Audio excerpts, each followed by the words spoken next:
Deserve ba talaga ng spot ni Paul Garcia sa Ginebra? Kayo na humusga. Iba't ibang anggulo ng galaw ni Paul Garcia, mapa-offense at depensa sa nangyaring laban nila kontra New Taipei Kings. So yan nga ang ating mga tatalakayin.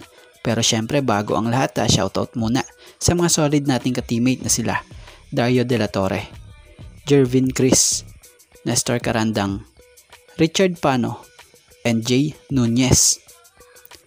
Marami ngayong mga Ginebra fans ang humanga rin sa rookie na si Paul Garcia.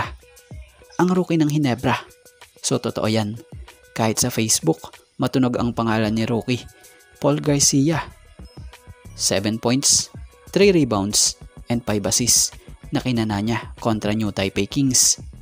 So ito yung ilang moves ni Paul Garcia na talaga namang pinag-usapan at nakapagpahanga ng husto sa mga fans. Una, yung kanyang makulit at malaki-tikiting depensa. Talagang di niya tinantanan yung binabantayan niya.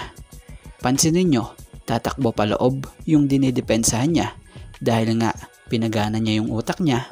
Ginawa niyang unahan at harangan itong daraanan nung binabantayan niya. At yun, sabay haras nga sa katunggaling niya. At yun ang resulta, napilitan tuloy itira kahit pilit na.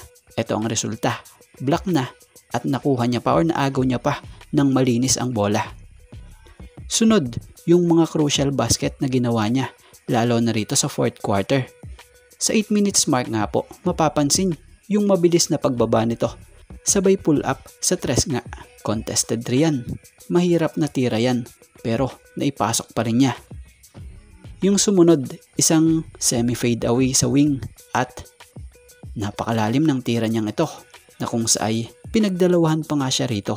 Pero ang naging resulta, isang clutch basket.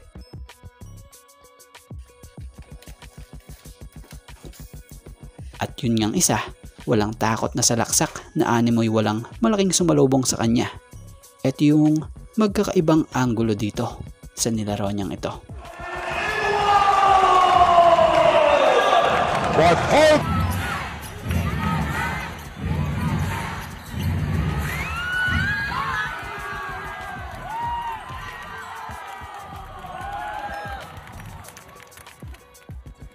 So dito nakontento nga po ang mga fans sa laro ng rookie ng Ginebra na to.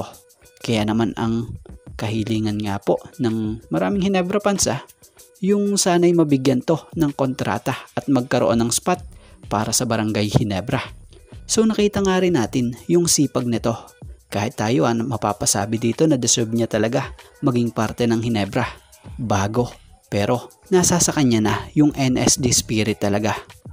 Slasher, mataas tumalon, hindi takot sa pisikalan, may opensa, at talagang grabe yung kanyang depensa.